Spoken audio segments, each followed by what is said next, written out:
Welcome to my YouTube channel world literature. आज जो topic discuss करने वाले हैं वो है miseries of the rich by George Bernard Shaw. George Bernard Shaw का ये ऐसे है जिसको आज हम डिस्कस करने वाले हैं।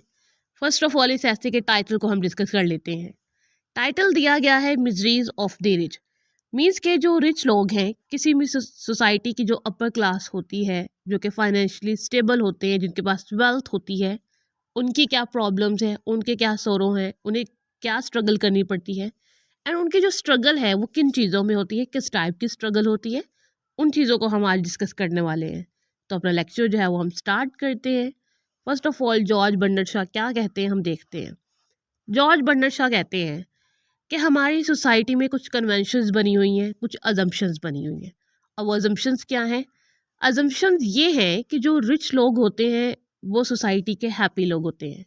उनके पास सारी ब्लेसिंग्स होती हैं, उनके पास हर चीज़ होती है, उनके पास वेल्थ होती है, पोजेशंस होती हैं। मीन्स कि वो एक बड़ी पीसफुल लाइफ स्पेंड कर रहे होते हैं।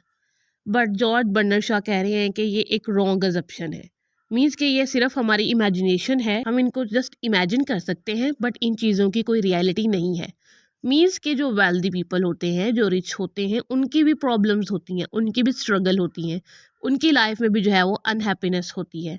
मनी जो है वो हैप्पीनेस को जो है वो बाय नहीं कर सकती, यहाँ पे मनी जो है वो लाइफ में पीस को नहीं लेकर आ सकती है। बट रिच की जो प्रॉब्लम्स हैं, उनके जो इश्यूज हैं वो थोड़े डिफरेंट हैं, कॉम्प्लेक्स होते हैं। अब उनके इश्यूज जो है ना वो इमोशनल लेवल पे भी होते हैं, और अगर हम फाइनेंशियल लेवल पर करें तो वो भी होते हैं, बट उनके थोड़े डिफरेंट टाइप के होते हैं। अगर हम रिच को कंपेयर करें पुअर से, जॉर्ज बर्नार्ड शॉ कहते हैं कि सोसाइटी को चाहिए कि अपनी वेल्थ की डेफिनेशन को दोबारा से रीडिफाइन करें, उसे रीलर्न करें, एंड जो हैप्पीनेस की और फुलफिलमेंट की डेफिनेशन है, जो पीस की डेफिनेशन है, उसे दोबारा से रिवाइज करें, उन्हें दोबारा से जो है ना वो रीडिफाइन करें। क्योंकि वेल्थ को जो है ना वो हम हैप्पीनेस से एसोसिएट नहीं कर सकते हैं, या फिर हैप्पीनेस को वेल्थ से एसोसिएट नहीं कर सकते हैं। देन जॉर्ज रियलिटी को डिस्क्राइब करते हैं। वो कहते हैं कि हमने बहुत सारे ऐसे रिच लोग देखे हैं जिनके पास मटेरियल पोसेशंस भी हैं, लग्जरियस लाइफस्टाइल भी है, और वो रिच भी हैं। बट वो क्या फेस कर रहे हैं अपनी लाइफ में? लॉनलीनेस को फेस कर रहे हैं। अब वो लॉनलीनेस क्यों फेस करते हैं? फॉर एग्जाम्पल अभी जो रिच क्लास होती है ना, इनके इश्यूज भी इन्हीं के जैसे रिच होते हैं। अब जैसे कि कोई रिच मैन है, अब उसे अपने सराउंडिंग में जो है ना वो बहुत केयरफुली देखना पड़ता है, या फिर उसे जो है ना बहुत केयरफुली रहना पड़ता है। क्योंकि हर कोई उसे हैंडशेक करने वाला जो है वो उसका फ्रेंड नहीं होगा। क्योंकि हर कोई जो है ना वो उसकी मनी में इंटरेस्ट होगा, उसकी पोसेशंस में इंटरेस्ट होगा, उसकी लग्जरियस लाइफस्टाइल में इंटरेस्टेड होगा। तो इस चीज़ को लेकर जो है ना वो रिच पीपल जो है वो बहुत स्ट्रेस में रहते हैं, क्योंकि उनके पास ना ही तो कोई ऐसी फ्रेंडशिप्स होती हैं जो कि स्ट्रॉन्ग फ्रेंडशिप्स हों, जिन्हें जो है उनके लग्जरियस लाइफस्टाइल से कोई फ़र्क ना पड़ता हो। और रिच लोगों को हमेशा यही डर रहता है, उनके अंदर एक फ़ियर होता है कि कोई भी कॉमन मैन जब उनसे फ्रेंडशिप करेगा तो वो सिर्फ़ उनके पोसेशंस के लिए करेगा, उनकी मनी के लिए करेगा, उनके स्टेटस के लिए करेगा। तो इस वजह से जो रिच लोग हैं वो लॉनलीनेस को फ़ील करते हैं, क्योंकि वो सोसाइटी में जो है वो एडजस्ट नहीं कर पा रहे होते हैं।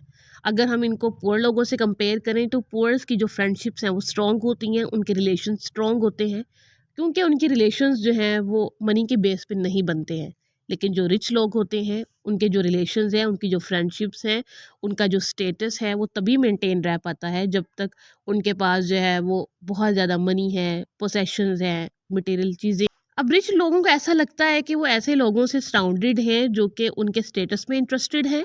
इसकी वजह से जो है ना वो रिच लोगों में और जो कॉमन मैन है इनके दरमियान एक बैरियर बन जाता है, जिसकी वजह से जो रिच लोग हैं वो आइसोलेशन को फील करते हैं और डिसकनेक्शन को फील करते हैं। अब एक और चीज़ भी आती है। अब ये जो रिच लोग होते हैं, अब इस डिसकनेक्शन की वजह से और आइसोलेशन की वजह से मॉरली करप्टेड भी हो जाते हैं। अब ये मॉरली करप्टेड कैसे होते हैं? फॉर एग्जाम्पल जब वो वैल्यूज से दूर हो जाएंगे, कॉमन मैन से दूर हो जाएंगे, सोसाइटी से दूर हो जाएंगे, लॉनलीनेस में रहेंगे, अपनी लग्जरियस लाइफ को एंजॉय करेंगे, उन्हें सोसाइटी से कोई कंसर्न नहीं होगा, कॉमन मैन से कोई कंसर्न नहीं होगा, तो क्या होगा? वो बैड एक्टिविटीज़ में इंडल्ज होंगे, वो बैड एक्टिविटीज़ में इन्वॉल्व हो जाएंगे, और वो मॉरली करप्ट हो जाएंगे। अब यहाँ पे एक एग्जाम्पल दी गई है कि वेल्दी पर्सन जो होता है वो अपनी लग्जरीज में बहुत ज़्यादा इन्वॉल्व होता है, उसे कॉमन मैन की नीड से कोई कंसर्न नहीं होता है। उसे ये भी नहीं पता होता है कि पुअर जो है वो अपनी बेसिक नीड्स को कैसे पूरा कर रहा है। इसकी वजह से वो सोसाइटी से डिस्कनेक्टेड हो जाता है, और इसको जो है वो मॉरल ब्लाइंडनेस कहा जाता है।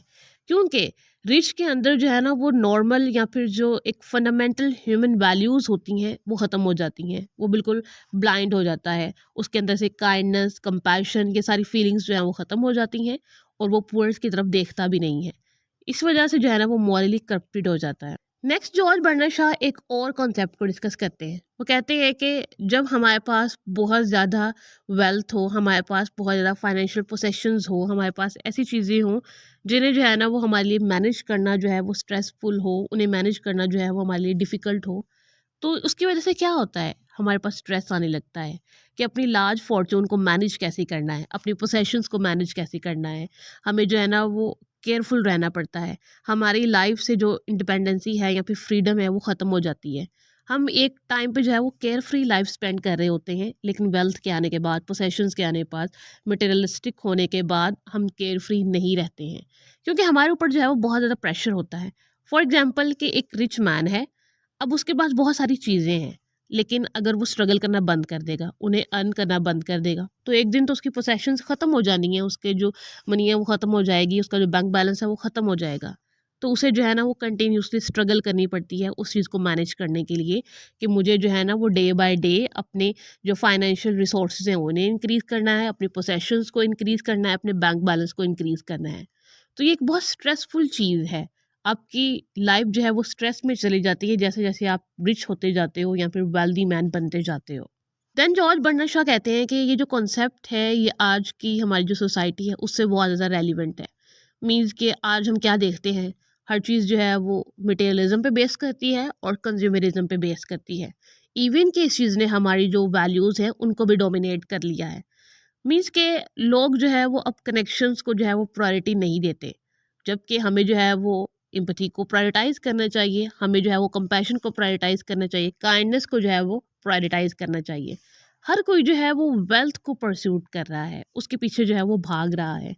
अब जैसे हम अपने सोशल मीडिया को देखते हैं, अब सोशल मीडिया पे क्या है, बहुत ज़्यादा चीज़ों को एडवर्टाइज़ किया जाता है, कुछ बिलीफ सेट कर दिए गए हैं जिसको लोग फॉलो करना चाहते हैं, और उसको फॉलो करते करते वेल्थ के पीछे भागते भागते लोग अपनी जो कॉमन वैल्यूज़ हैं, इवन कि जो बेसिक ह्यूमन वैल्यूज़ हैं उनको भी भूल चुके हैं, ह्यूमैनिटी को भूल चुके हैं और वल्गरिटी की तरफ जा चुके हैं।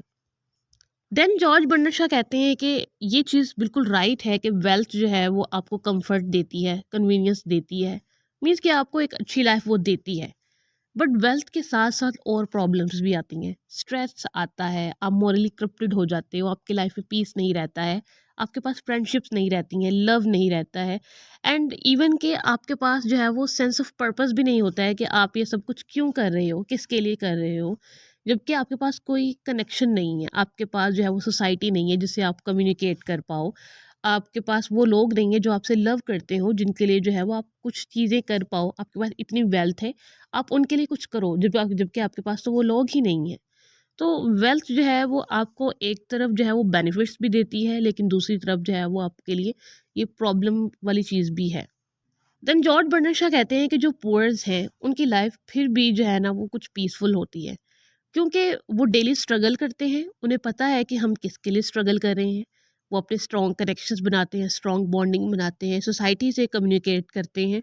उनकी जो फ्रेंडशिप्स हैं वो स्ट्रॉन्ग होती हैं, उनके पास लव ऑफ लाइफ होता है, उनके पास फैमिली होती है, और वो उनके लिए जो है ना वो अर्न करते हैं, उनको स्ट्रॉन्ग बनाते हैं, एंड उनसे जो है उनका जो लव है वो बहुत स्ट्रॉन्ग होता है। सो पुअर इन चीज़ों में जो है वो रिच होते हैं, लेकिन जो रिच है वो लोनलीनेस को फील करते हैं, वो फ़ील करते हैं कि उनके पास कोई पर्पस नहीं है, उनके पास लव नहीं है, और वो स्ट्रगल करते रहते हैं, और उनकी लाइफ जो है वो बहुत डिप्रेसिंग हो जाती है। एंड इसी के साथ ये जो ऐसे है वो एंड हो जाता है।